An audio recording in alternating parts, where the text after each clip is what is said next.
En la cuestión del tiempo, hay algunos autores que ya eliminan esta clasificación, sin embargo, por ejemplo, en Harrison todavía lo sigue mencionando, ¿no? En la cual pues, lo clasifica como en aguda, subaguda, de manera crónica. Esto, aparte de la temporalidad, pues también va en cuestiones de la severidad de la misma enfermedad. Entonces, una forma aguda, pues aquella enfermedad que se presenta de forma agresiva y menor a 6 semanas. Por ejemplo, aquí también la cuestión clínica es importante, ya que en la fase, en una endocarditis aguda, pues la clínica va a ser más severa, ¿no? Pacientes que hasta picos febriles hasta 40 grados. Sin embargo, en la subaguda va de 6 semanas hasta 3 meses. Hay hasta encontrar literatura que decía que menos de 6 meses en estos pacientes. Y de una forma crónica, pues aquellos pacientes que presentan esta enfermedad mayor a 3 meses, sin embargo, aquí la fiebre puede o no presentarse. En la cuestión de la localización, pues va en relación si afecta tanto el lado derecho o izquierdo del corazón, y en la relación a la afectación de la válvula, ya sea una válvula nativa o una válvula protésica, ¿sí? Que en la válvula nativa es donde se ve pues, mayor afección. Igual en la válvula protésica, esta se puede clasificar si es una afección precoz o tardía, y esto va en relación el tiempo cuando se realiza la cirugía y cuando se presenta esta, ¿no? Si es menor a 1 año, sería precoz, y si es después de 1 año tras la cirugía, sería tardía.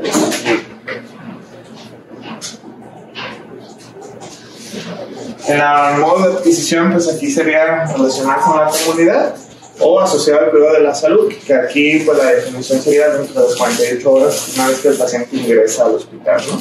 O el abuso de drogas intravenosas, que representan pues, la menor proporción de estos pacientes, ¿no? Y la otra clasificación de acuerdo pues, a la etiología microbiológica, ¿no? Que puede ser bacteriana, que es en la mayoría de los casos, y puede ser fúngica, que solamente se presenta hasta el 1% de una endocarditis infecciosa.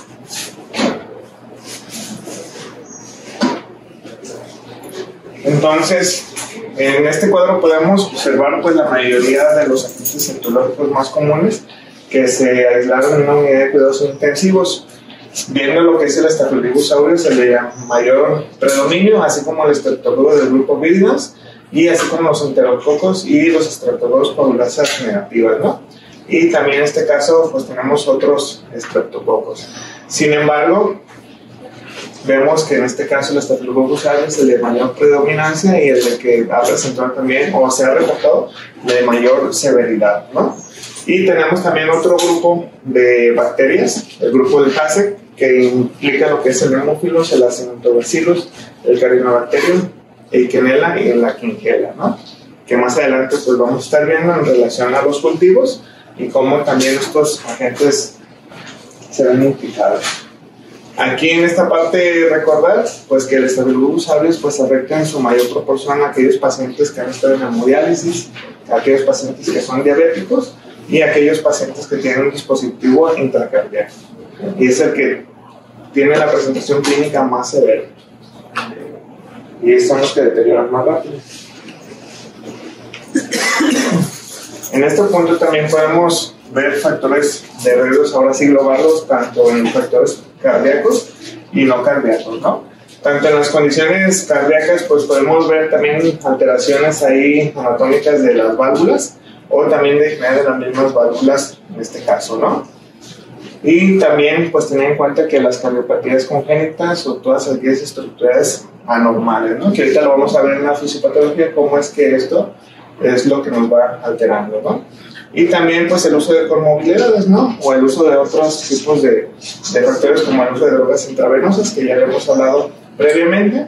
También aquellos pacientes con enfermedad renal crónica, aquí pues asociados más que nada a hemodiálisis, ¿sí?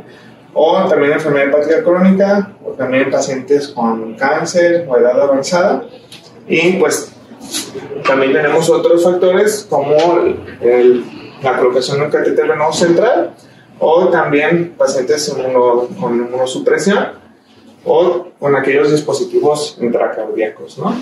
Que básicamente en nuestro entorno pues podemos ver pacientes que desarrollan endocarditis en la comunidad, posteriormente entran a la hospitalización y se puede en este caso complicar, o en en su defecto también tener pacientes aquí que utilizando estos factores de riesgo pueden desarrollar una endocarditis intrahospitalaria. En cuestión de la fisiopatología, pues cuando tenemos una alteración anatómica, por ejemplo, pues se va a ver una alteración en el flujo laminar. Entonces, en lugar de estar presente un flujo laminar, se va a convertir en un flujo turbulento. Entonces, ese flujo turbulento lo que va a hacer es degenerando lo que es la pared, en este caso del endocardio, o en las válvulas. Por lo tanto, va a haber inicialmente una adhesión tanto de plaquetas y fibrina, ¿sí? Y se va acumulando ahí. Sin embargo, cuando encontramos esos factores de entrada, en este caso, pues una bacteria oportunista, entonces vamos a tener lo que es una bacteremia y las bacterias van a llegar y se van a adherir, en este caso, a la vegetación previa ya producida por plaquetas y fibrina, ¿no?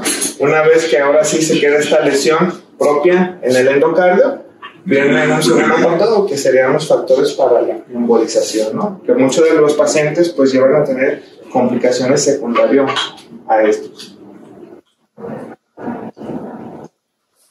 Como aquí vemos en esta imagen un corazón en la cual tenemos una lesión en este punto, en la válvula mitral, y una vez que se forma esa vegetación, pues vamos a tener pues ciertos tipos de reacciones, ¿no? Primero, pues esos con los complejos anticuerpos antígenos, en la cual pues que cuando comienzan a embolizar y estar en la circulación, pues el riesgo de desarrollar una glomerulonefritis, ¿no? Y el riesgo en este caso de una lesión renal aguda.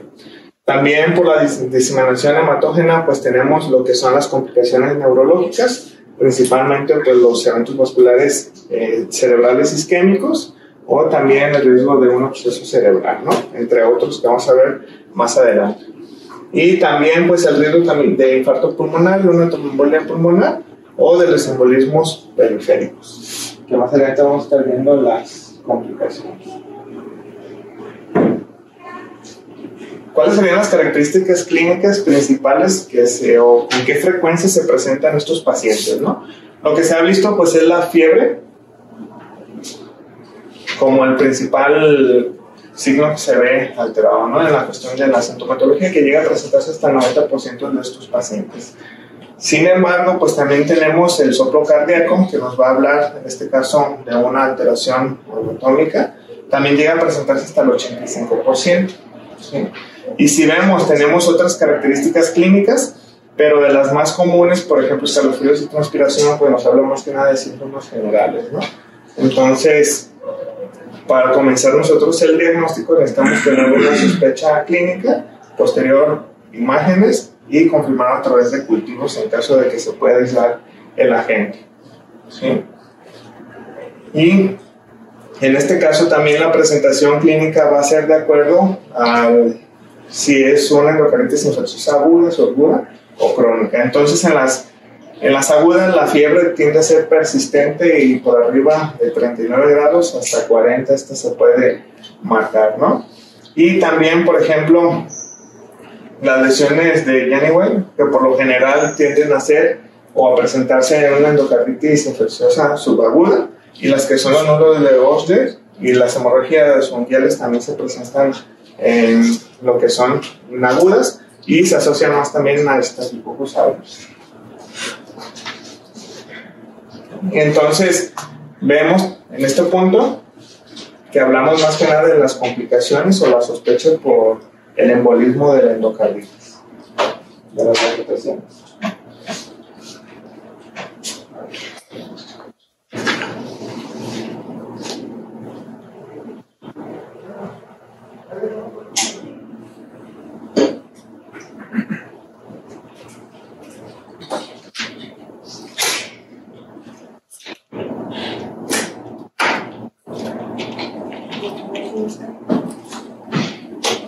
En la cuestión de perfil bioquímico, la anemia tiende a ser uno de los principales, ¿sí?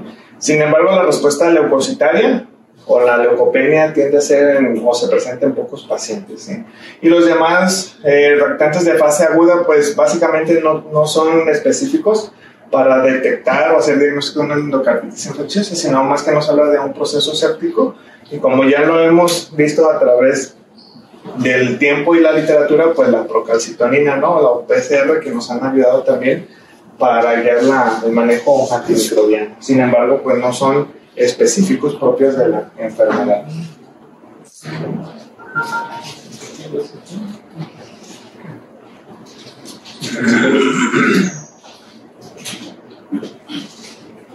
Una vez que tenemos ahora la sospecha, en este caso clínica, aquel paciente que persiste febril o ha presentado datos también o reactantes de respuesta inflamatoria aguda, la recomendación en este caso de la guía europea sobre endocarditis infecciosa, pues es la toma de hemocultivos, ¿no? En la cual pues ellos nos recomiendan tomar 3 muestras, intervalos de 30 minutos, antes de la terapia con antimicrobianos, ¿no? Debe de tener 10 mililitros de sangre cada frasco y se deben de tener muestras tanto para agentes aeróbicos y anaeróbicos. Sin embargo, aquí en esta guía nos hace hincapié en pues, tomar muestras periféricas y no del central, ya que esto nos puede conllevar pues, a un fallo positivo, ¿no? O que alrededor que se contamine la muestra en este caso. Y el problema sería cuando tenemos un hemocultivo negativo, ¿no? Que esto puede ser una porque no coincide con los picos febriles o los periodos de bacteremia, la otra por los agentes etiológicos que pueden ser intracelulares, entonces son difíciles de cultivar o necesitan un medio específico de cultivo, o la otra porque el paciente ya recibió una terapia antimicrobiana previamente, ¿no? Entonces nos hace la recomendación en este punto, pues que si tenemos los cultivos negativos en 48 o 72 horas, volver a repetir los mismos. Si el paciente se mantiene estable, entonces hace la recomendación de suspender el antibiótico y volver a tomar los hemocultivos. En caso de que el paciente esté inestable, pues seguir con la terapia antimicrobiana, ¿no? Y también hacer lo que son pruebas de inmunoensayo o PCR también, para detectar otros agentes etiológicos que por lo general, ya les comento, que son difíciles de cultivar, ¿no? Como la brucela, la Klebsiella burnetii, la rotoneta, el microplasma, legionela, o en su caso, pues también por hongo, ¿no? Como el aspergillus. Entonces, sí nos hace mucho la recomendación tomar PCR, ¿no? De las muestras que tengamos.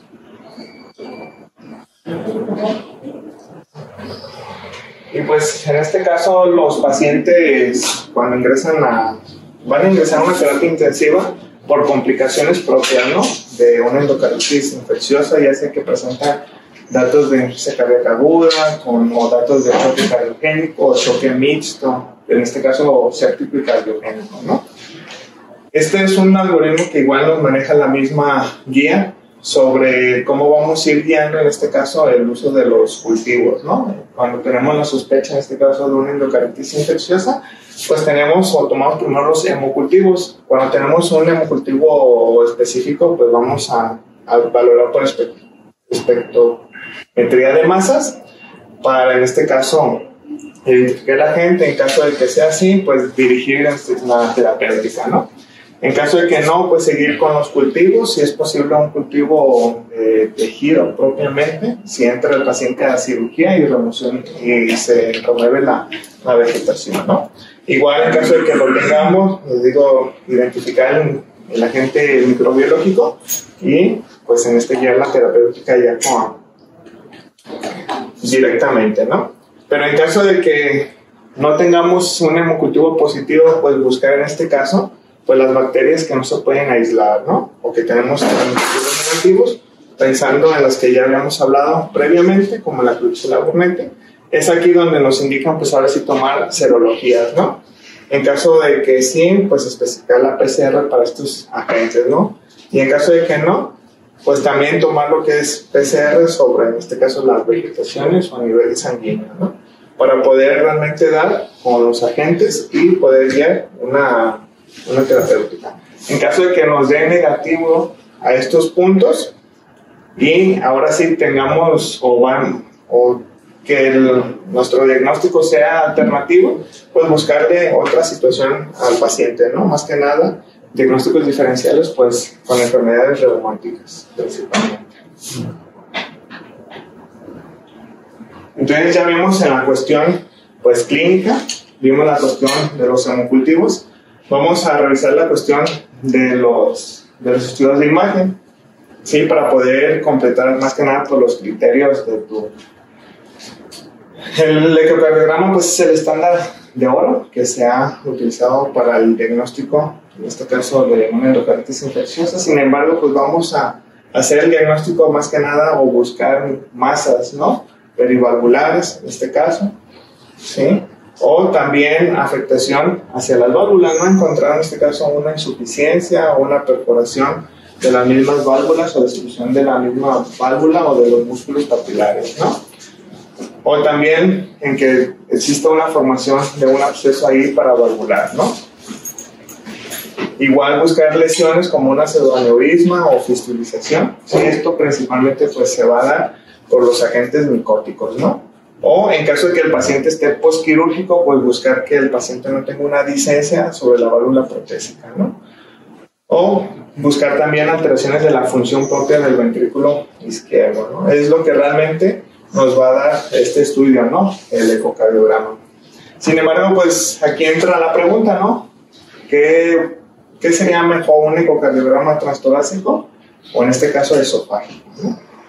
De primera línea o el estándar siempre ha sido el transtorácico, esto porque es menos invasivo, no es invasivo a comparación del esofágico. Sin embargo, pues se ha mantenido una sensibilidad del 46 versus el 93% en comparación del esofágico, ¿no? Y una especificidad del 95 versus 96. Recordar, pues, que en este caso el ecocardiograma, pues, es dependiente del observador, ¿no? Entonces, puede haber en este caso que nuestro ecocardiograma sea negativo en un 7 al 15%. Y tener en cuenta si esto puede ser por el operador o realmente porque el paciente no presenta las alteraciones propias, ¿no?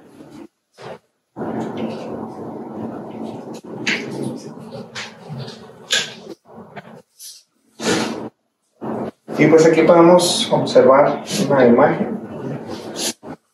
Tenemos aquí una vegetación sobre la válvula mitral propiamente, ¿no?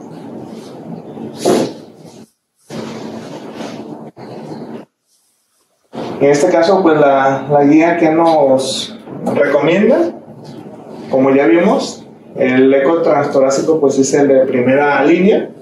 El esofágico pues es recomendado en todos aquellos pacientes con una clínica sospechosa y en este caso cuando estamos de una manera inconcluyentes con el eco transtorácico, ¿no?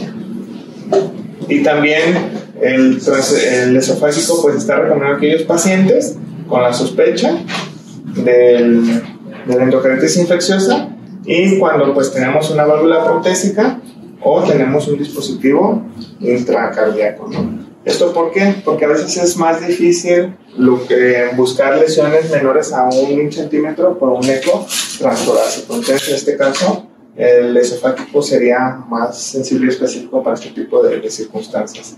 Y cuando realmente estamos de una forma que no llegamos a la conclusión de encontrar, en este caso, alguna alteración, y seguimos todavía con la sospecha de la endocarditis infecciosa, aquí sí nos recomienda volver a realizar, en este caso, el eco dentro de 5 a 7 días.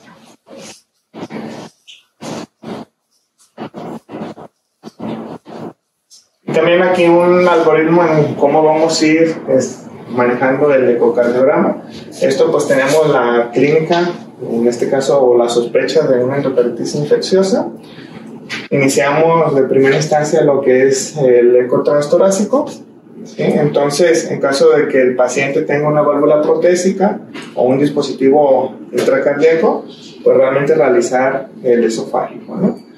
O en caso de que tengamos una pobre calidad del transtorácico, esto como ya lo hemos visto, que en el paciente crítico pues es difícil poner las posiciones adecuadas para las ventanas cardíacas, pues también el esofágico sería en este caso el ideal, ¿no?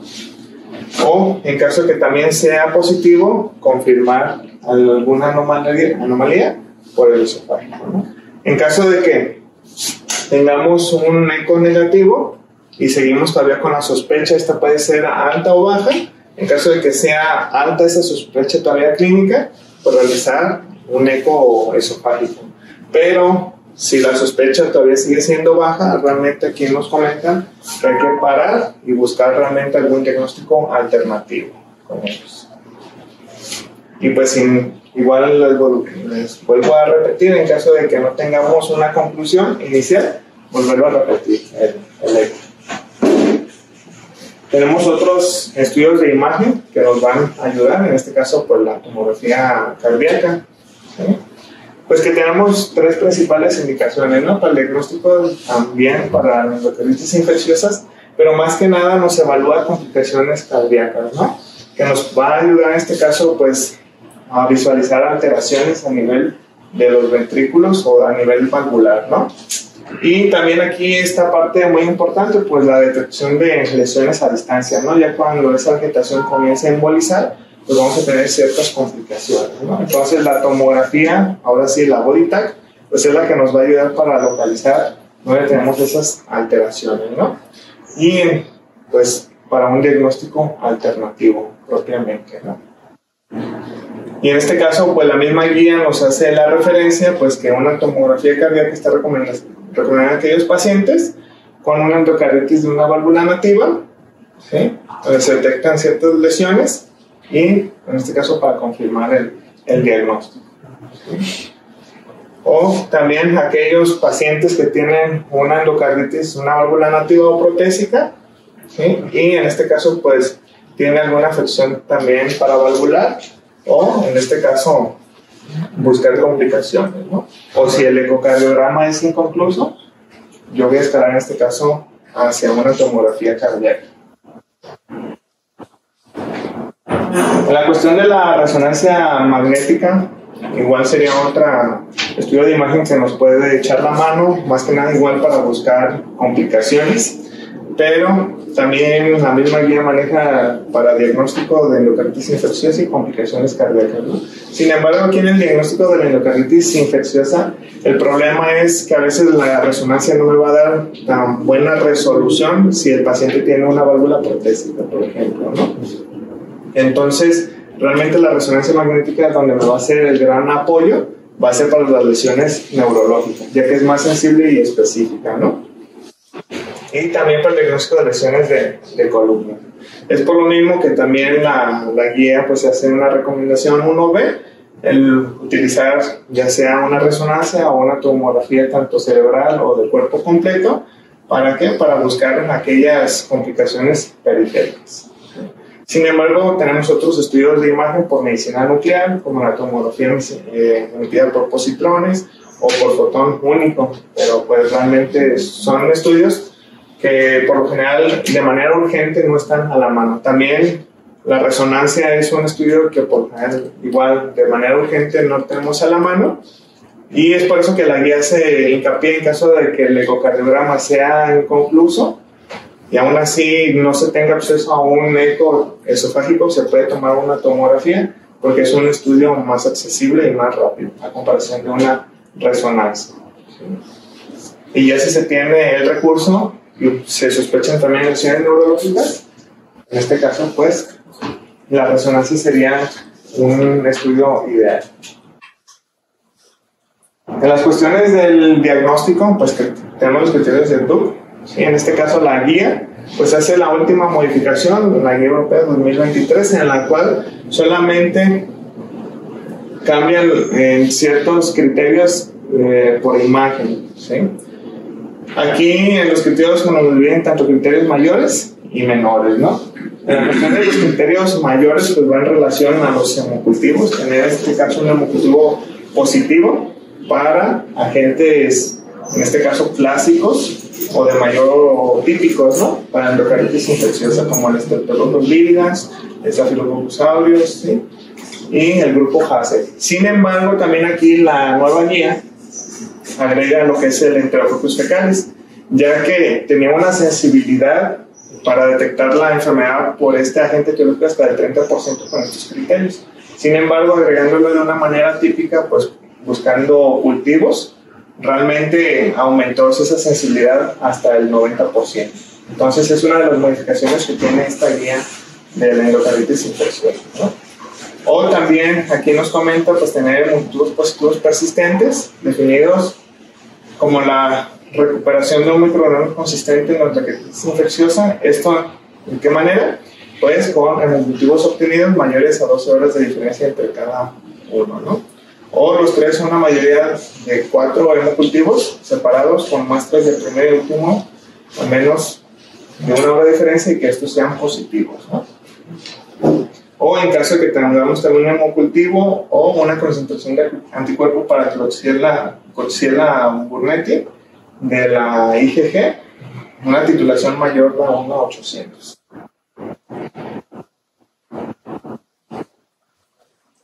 Y aquí, como en los estudios de imagen, en los criterios previos, pues solamente nos hablaban del uso del ecocardiograma positivo, ¿no? Como ya vimos en las diapositivas anteriores, aquellas lesiones o alteraciones anatómicas que podemos encontrar a nivel cardíaco, ¿sí? Y la guía en este punto agrega lo que es la tomografía, la resonancia y los estudios de imagen por medicina nuclear. Es como también esa parte actualizada. ¿Y cómo voy en este caso, pues a concluir si el paciente tiene o no tiene, en este caso, la endocarditis infecciosa? Entonces tenemos criterios clínicos para definir, o en este caso decir que el paciente tiene una endocarditis infecciosa, o tenemos una endocarditis posible, o hay que descartar la enfermedad, ¿no? En los criterios para decir o confirmar la enfermedad necesitamos 2 criterios mayores, o un criterio mayor y 3 menores, o en su defecto 5 criterios menores, ¿no? Para, en este caso, decir una endocarditis posible, sería un criterio mayor y uno menor, o 3 criterios menores. Y en caso de que tengamos que descartar la enfermedad, hay que buscar pues un diagnóstico alterno, ¿sí? O hay una resolución de la sintomatología, en este caso con tratamiento antibiótico menos de los 4 días de haberse iniciado, ¿no? Y pues ausencia de la patología o necropsia, ¿no? Pues realmente ahí pues ya sería un diagnóstico, ahora sí por descarte tal cual, ya en un paciente fallecido, ¿no? Y pues no cumplir con los criterios para endocarditis infecciosa. Y aquí pues básicamente también es un algoritmo donde nos habla sobre la sospecha de una endocarditis infecciosa en la válvula nativa, pero aquí nos habla de cómo ir haciendo el abordaje con los estudios de imagen o de gabinete, ¿no? Entonces tenemos el paciente que ya se hemocultivó, se realizó en este caso un ecocardiograma. Ya teniendo estos puntos, pues ya podemos definir si realmente el paciente tiene una endocarditis o si es posible o se descarta, ¿no? En caso de que sea definitiva, pues realmente el algoritmo, ahí nos quedamos en ese punto, o voy a buscar en este caso complicaciones periféricas, ¿no? Con los estudios de imagen que ya habíamos comentado, como la tomografía, la resonancia, o tomografía emitida por fotón único o emitida por positrones, ¿no? En caso de que sea posible la enfermedad, aquí ellos nos recomiendan, en caso de que el hemocultivo sea negativo, volverlo a repetir, ¿no? Volver a repetir en este caso el ecocardiograma de 5 a 7 días o realizar lo que es la tomografía cardíaca, ¿no? Para en este caso buscar lesiones valvulares, ¿sí? O en su defecto pues buscar complicaciones que serían dentro de los criterios menores, ¿no? Que los tenemos en este punto, ¿no? Aquellos pacientes con enfermedad que se inyectan drogas IV, la fiebre, ¿sí? O fenómenos vasculares por embolización arterial, ¿no? Infartos pulmonares, complicaciones neurológicas, ¿sí? O fenómenos inmunológicos como la glomerulonefritis, nódulos de Osler, ¿sí? O las manchas de Roth, o en este caso la violencia microbiológica. Sin embargo, este punto se vuelve a repetir, sin embargo, este algoritmo es para las válvulas protésicas, ¿sí? Sin embargo, pues aquí lo único que nos cambia, pues realmente son los tipos de de estudio, ¿no? Que aquí nos mete lo que realmente son los estudios de medicina nuclear, que son emitidas por fotón único, que realmente esa es la diferencia. Y en caso de que exista un dispositivo intracardíaco, también en caso de que la enfermedad se defina, pues realmente confirmamos el diagnóstico. Si es posible, se repiten igual los hemocultivos, y aquí nos hace el hincapié en utilizar una tomografía emitida por positrones, ¿no? Más que nada, pues también buscar embolismos pulmonares. En cuestiones del manejo, pues esta se va a dividir en dos fases, ¿no? Tanto tenemos una fase temprana y una fase en la cual pues el tratamiento puede seguir en casa. Eso hablando pues de un paciente que se hospitaliza, se da el manejo inicial y se puede regresar a casa, ¿no? En la cuestión de un paciente que entra pues a la unidad de cuidados intensivos, pues el manejo inicial sería el tratamiento de soporte, porque estos pacientes pues van a entrar con datos de choque cardiogénico o choque séptico o un choque mixto, o también van a entrar por cuidados de posquirúrgicos de cirugía cardíaca, en este caso secundaria, a una endocarditis infecciosa, ¿no? De la fase temprana, pues iniciar en este caso la antibiótico-terapia, ¿sí? O en caso de que el paciente esté indicada la cirugía, pues realmente pasar la cirugía, que ahorita vamos a ver más adelante si es una cirugía emergente, urgente o no urgente, ¿no? O en este caso, pues remover el dispositivo infectado cardíaco, ¿no? O en caso de que el paciente tenga un absceso, pues se pueda drenar. Entonces iniciamos con antibiótico-terapia, previamente ya el paciente se había hemocultivado, ¿no? Entonces aquí la guía nos menciona que en cuestiones del tratamiento inicial va a ir desde el primer cultivo positivo hasta cuando se presente un cultivo negativo, ¿sí? Que en promedio pues le dan ya sea de 10 a 14 días y posteriormente viene una fase de continuamiento del tratamiento. También aquí es importante pues, recalcar que cuando se tiene una endocarditis infecciosa por una válvula nativa, el tratamiento va a oscilar de 2 a 4 semanas, y si es una válvula protésica, el tratamiento va a ir hasta 6 semanas, ¿sí? O incluso hasta más tiempo. El tratamiento de antibiótico, este es un cuadro resumido, sin embargo ahorita se traigo más por agentes específicos, ¿no? Sin embargo, este cuadro nos resume en cierta manera si el paciente primero no tiene o tiene válvula protésica, ¿no? Si es por válvula nativa o la protésica, ¿no? Y aquí nos menciona pues, los agentes como tal, ¿no? Los estreptococos que son sensibles a la penicilina, puedes iniciar con penicilina G o ceftriaxona, ¿no? Nos viene la dosis y el tiempo que esta se debe de utilizar, ¿no?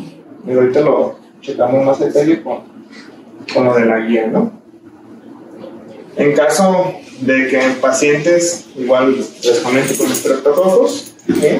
Que son sensibles a la penicilina, y en válvulas nativas, pues se recomienda el tratamiento hasta 4 semanas, y si es, en este caso, por una protésica, hasta 6 semanas, ¿no?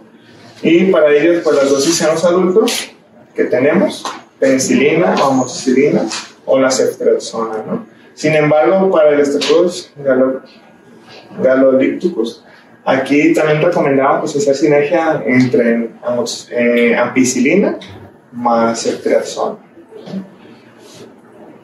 Y en el caso de que a las 2 semanas del tratamiento, ¿sí? Podemos también utilizarla combinados con la gentamicina, aquellos pacientes que no tienen que no son tan sensibles en este caso a las penicilinas. Y para recordar en este punto también la gentamicina, pues los efectos secundarios, ¿no? Más que nada por las complicaciones que pueden tener estos pacientes.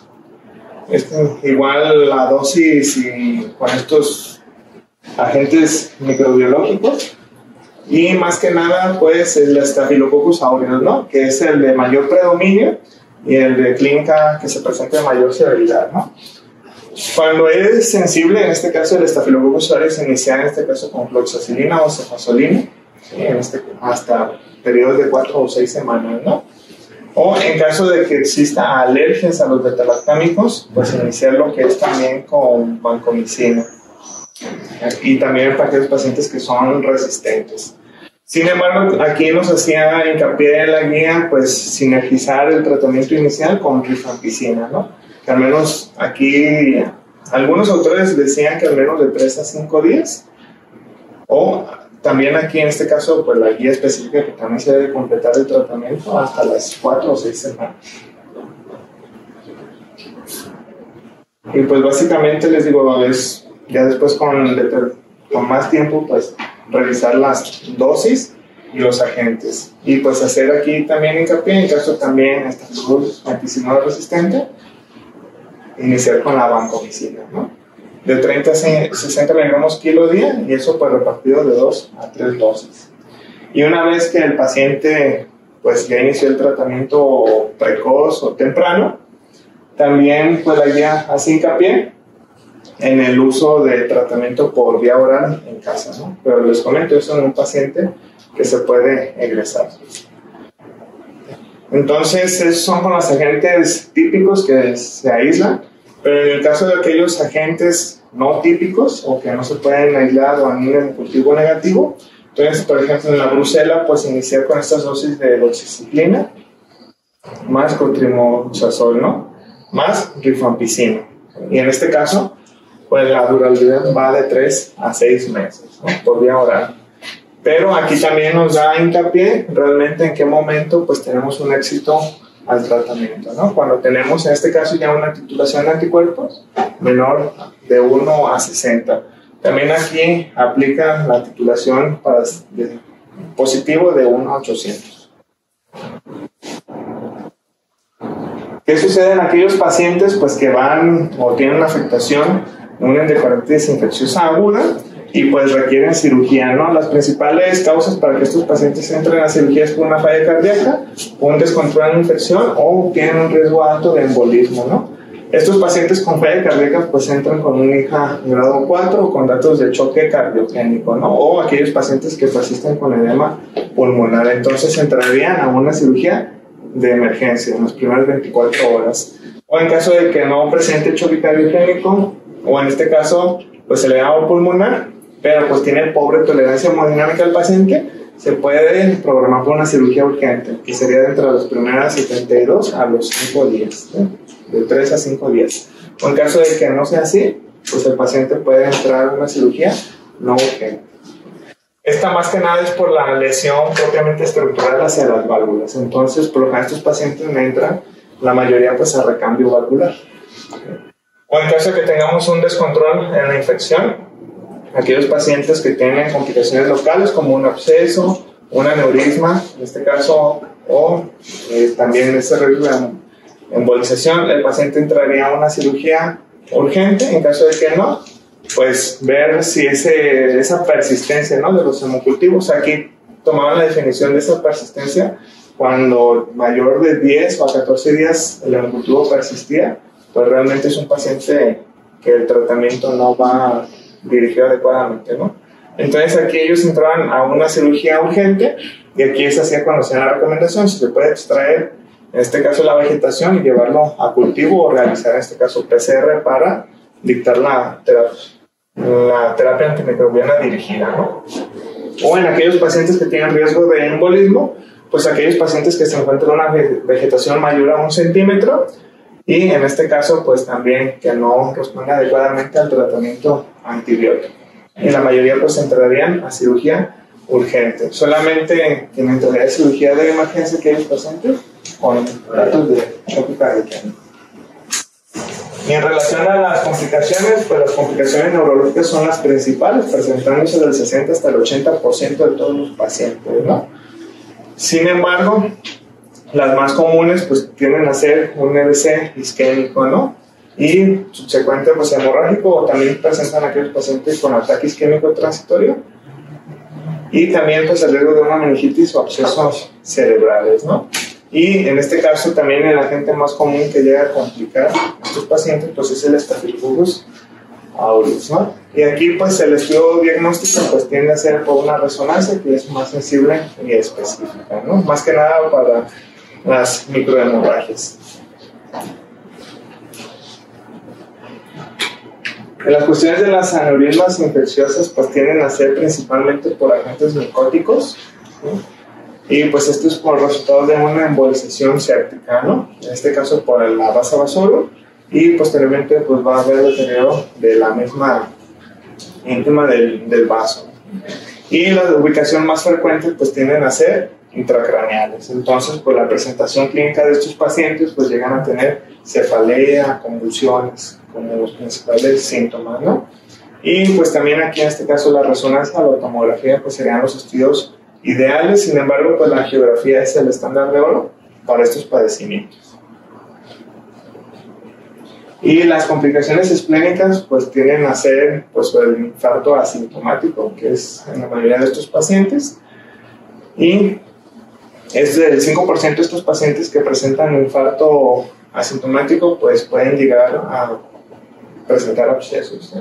En caso de que se presente de forma sintomática, pues dentro de la clínica principal pues tiende a ser esa la fiebre persistente y el dolor abdominal, ¿sí?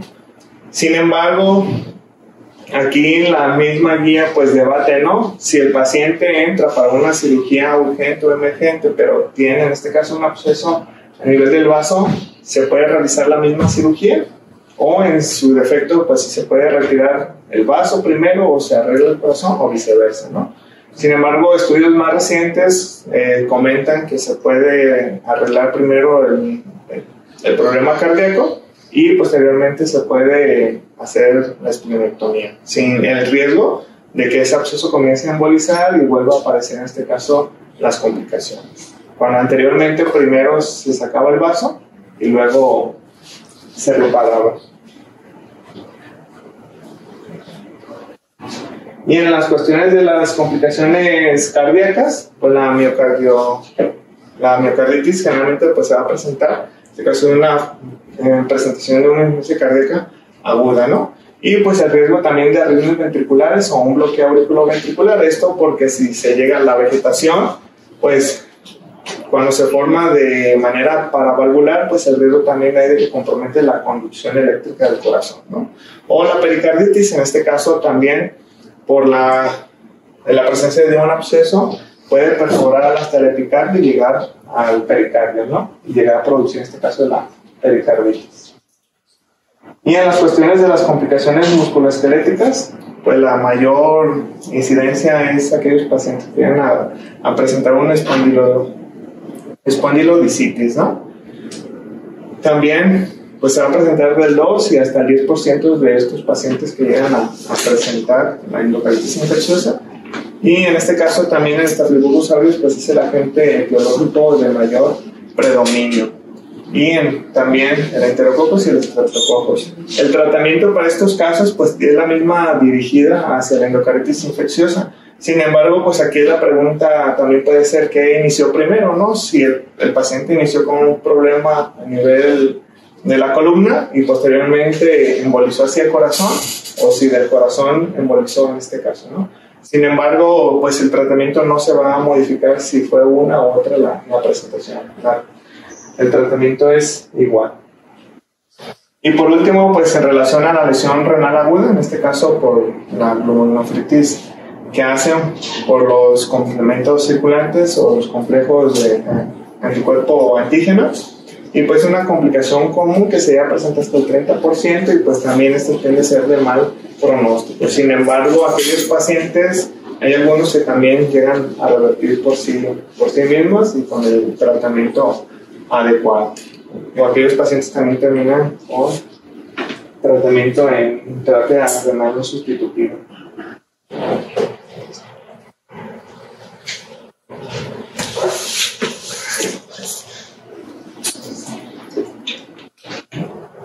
¿Por qué estás tan triste?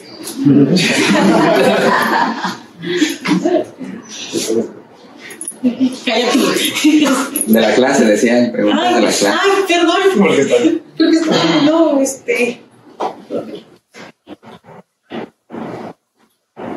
Preguntas, comentarios. A ver, Alexis. A mí me pareció una buena clase, pues ahora sí. se siente. En las dudas, sí, hablaron del manejo. Nada más comentaste que en caso de los cultivos que podían ser que serían negativos, una de las peores cosas es que no se tomaran durante los picos febriles. Así es. Y no es así. Antes se creía que el pico de bacteria era cuando estaban los picos febriles, que era cuando tenían que tomar los cultivos, pero no sé si no estaba haciendo. Entonces, eso de que pidan tomar en los cultivos con el paciente del pico febril, pues ya no se usa. ya se usa. De hecho, si se usa, casi todos los infectólogos lo piden. ¿No? O sea, sí se usa. O sea, No, está bien hecha. Pero, Alexis, tranquilo. pero quien lo quiere hacer, pues, Los infectados siguen pisando. ¿Quién cultiva sus puntas de catéter en sus sedes? Híjole, está el chido. Ahí va la otra. No, tampoco. ¿Pero lo cultivan o no? No. ¿Contigo no?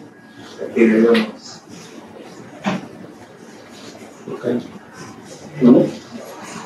Pues realmente la cuestión ahí con la cultivo de punto de carácter hay varias cuestiones. La principal es cómo cultivan la punta de carácter. La forma que generalmente usan en el IMSS es una forma que se llama de arrodamiento, que agarran la punta del catéter y la rodan a través del lagar. Entonces, si quieres hacer algo, nada más va a crecer algo que estaba en el exterior o extraluminal de la punta del catéter. Si estaba dentro de la bacteria, pues no va a crecer nada. Pero hay otras técnicas que son de vortex o sonificación o algo así, donde baten un poquito la punta del catéter para desprender lo que pudiera dentro luminar. Sin embargo, no aporta nada con respecto a un cultivo de sangre, pues. De hecho, la diferencia en tiempo que tarda en crecer una bacteria en un cultivo de sangre y una de punta de catéter es de hasta 3 días. Entonces, pues no te va a servir nada. O sea, si crece algo en la punta de catéter, lo más seguro es que también va a crecer en el cultivo de sangre, pero 3 días antes en el cultivo de sangre. Entonces, no te aporta nada más. Y no más gastos. Las sedes se dice que solamente en caso de tunelitis, en caso de que no tengas beneficios.